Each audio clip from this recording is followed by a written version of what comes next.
Bonjour, je suis le docteur Gérard Bersan et dans le cadre de nos petites vidéos en médecine fonctionnelle et anti-âge, nous allons rester dans le chapitre de la nutrition et parler aujourd'hui des protéines végétales. Dans notre précédente vidéo, nous avions parlé des protéines animales. Aujourd'hui, nous abordons l'intérêt des protéines végétales. Alors, il y a plusieurs intérêts à consommer des protéines végétales, même si elles ont un spectre d'acides aminés qui est plus court que celui des protéines animales. Alors, premier intérêt, elles sont généralement beaucoup plus pauvres en lipides, même s'il y a des lipides végétaux, elles sont quand même beaucoup plus pauvres en lipides. Alors, c'est à la fois un intérêt pour diminuer l'apport de lipides, mais il y a aussi un petit inconvénient, c'est que les lipides apportent les saveurs et les flaveurs et que souvent les légumes et les fruits peuvent manquer de goût quand ils n'ont pas assez de lipides végétaux. C'est pour ça d'ailleurs qu'on est souvent amené à apporter des exhausteurs de goût tels que le sel pour un peu magnifier les goûts. Donc là, il faut savoir prendre d'emblée des légumes et des fruits qui sont assez goûteux. Donc là, ça va nous obliger à prendre des légumes de saison, à prendre des circuits courts, c'est-à-dire qui viennent des producteurs locaux, si on veut garder un petit peu ces saveurs, ces flaveurs dans les légumes et les fruits, et pas être obligé de rajouter du sel ou des épices ou d'autres choses.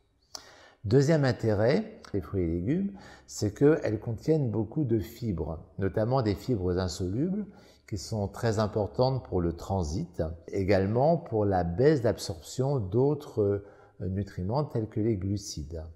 Alors pour le transit, c'est très important puisque si on veut perdre du poids, si on ne veut pas être constipé, il vaut mieux avoir suffisamment de fibres insolubles. En ce qui concerne l'absorption des sucres, on sait que plus on a de fibres, plus l'absorption des sucres est faible ou lente, moins on va sécréter d'insuline, moins on va stocker, moins on aura tendance à l'obésité et à toutes ces choses-là. Donc, les fibres sont quelque chose d'important et les fibres, on les trouve principalement dans les fruits et dans les légumes. Troisième intérêt d'aller chercher des protéines végétales, c'est l'apport d'antioxydants, puisque les fruits, les légumes sont soumis à l'air libre, il n'y a pas de peau, leur peau c'est leur écorce si je peux dire, cette écorce doit les protéger et pour protéger du soleil, de l'air et du reste, fabrique beaucoup d'antioxydants. Donc en fait, quand on garde la peau des légumes, la peau des fruits, on a un apport en antioxydants qui n'est pas négligeable du tout. Et vous savez que les antioxydants sont très utiles dans notre corps pour justement éviter toutes ces réactions d'oxydation, de dégénérescence, d'acidification, etc. Donc, en pratique, on voit l'intérêt d'aller chercher les fruits et légumes, d'aller chercher nos protéines végétales, mais il y a un autre élément qui est également important, c'est la cuisson. Si vous faites trop cuire vos légumes ou si vous cuisez vos fruits, vous allez casser les fibres, vous allez perdre des vitamines, vous allez perdre des antioxydants. Donc tout ça nous amène à parler un peu du crudivorisme. Et si on ne veut pas parler de crudivorisme et de manger cru, en tout cas, il faut faire l'effort d'avoir des cuissons douces ou des cuissons lentes, de façon à garder l'intérêt et les nutriments qui sont contenus dans les fruits et dans les légumes. Alors, je voudrais dire un tout petit mot sur les régimes végétariens ou végétaliens.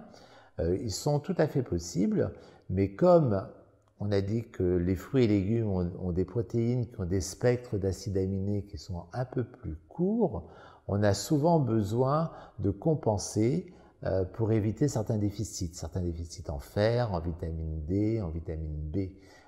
Et un régime végétarien et végétalien impose souvent de compléter avec des suppléments qui vont nous apporter ces vitamines qui manquent, également souvent de compléter avec des probiotiques, justement pour un peu amadouer, si je peux dire, le microbiote intestinal qui, lui, est programmé pour manger un peu de tout. Voilà. Donc, on a vu les protéines animales, on a vu les protéines végétales.